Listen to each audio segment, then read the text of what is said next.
Hey everybody! Today we are going to do an enclosure build for a very special ambassador to the sanctuary. This right here is Roz, and he is blind in one eye. He also is a frog butt, and he makes a great ambassador for people who are a little bit intimidated by some reptiles because that eye doesn't look as intimidating as maybe that eye might sometimes, just because it looks like a reptile eye. So today we're building a very special enclosure for a very special resident. So I hope you guys enjoy.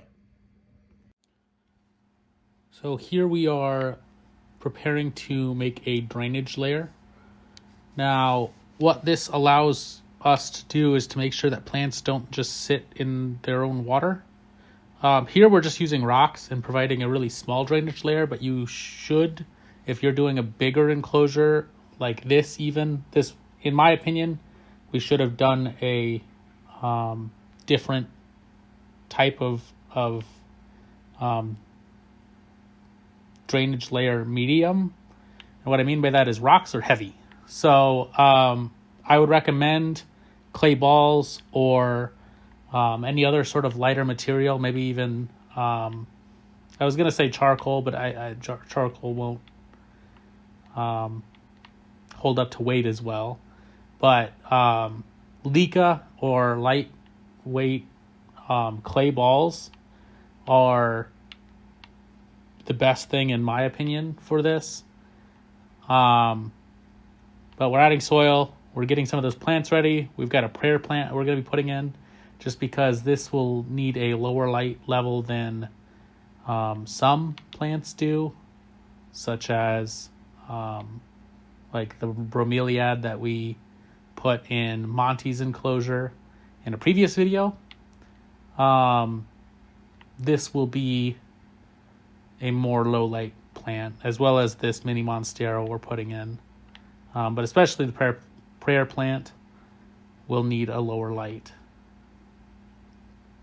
Sort of playing with where I want that. I think we end up moving that anyway, but as of right now, that's sort of where we settle on it. I've got some other smaller plants. I believe that's a type of Dracaena. I could be wrong on that. But to fill up some of the taller space towards the back, we're putting a fern in there. As we have in previous videos, we are removing a lot of the substrate from the plants before adding them to the enclosure. And then we're going to let the enclosure sit before introducing an animal to it.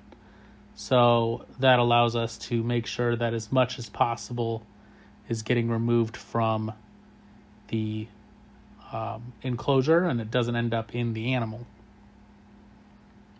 I've got some pothos that I'm taking out there.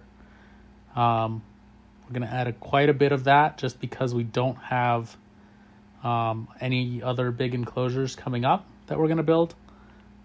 So we end up using quite a bit of that, and you can really see where we're trying to separate the individual plants within the pots to sort of spread it out a little bit, but also to get as much of that soil out as possible. You're never going to be able to get it perfect, but for the most part, you want to remove as much as you can for the safety of your animal. Adding a bit much more soil to the back, sort of to slope up the back of the enclosure and make some room for that mini monstera.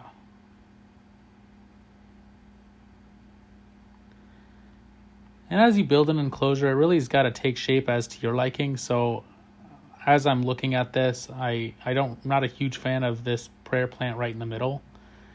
It doesn't really suit the vision they had originally. I like the sort of larger plants toward the back, so I end up keeping those there. But it just didn't sort of sit where I would have liked, so I'm going to put it towards the front a little bit.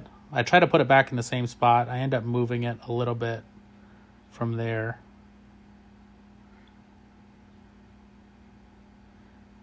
Long term, I actually end up adding a bromeliad to this as well. But in this video, we're adding some of the smaller plants. And then we end up adding other hardscape later on too. For me, in my experience, crested geckos don't really do a whole lot with hardscape. They really, really, really like bromeliads though. They love to just sit in the leaf and just hang out there. And they'll sit in it butt first, downward. So it literally looks like they're just like laying in a little alcove in the plant. So it's pretty cute when you see it happen. But I've had a few crested geckos with bromeliads, and they all do that same thing. So if you're ever building a crested gecko enclosure, I would recommend trying it. Worst case scenario, you can move it out later. We add a little hide in the back, that dish towards the front. I don't think we end up keeping that, but I'm sort of piecing it together as we go, seeing how I like it. And from that little hide, I sort of get an idea of making it look almost like a small house. And so adding some other elements to it to make it look more, not necessarily like a snapshot of a natural world out today, but like if you took a section of the world and just made it tiny instead. So that's the sort of vision I have towards the end.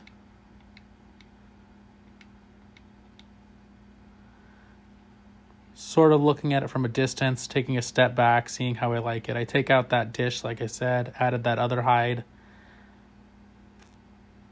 playing it with it a little bit, using this to make it look sort of like a sort of pathway, as well as filling up that hide a little bit so it provides some sort of humidity in there.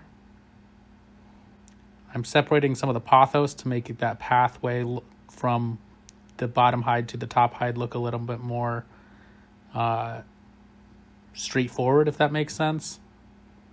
Adding some other elements, just sort of little things, little adjustments, like adding that rock to sort of keep the plants out of that area. But I like it that way.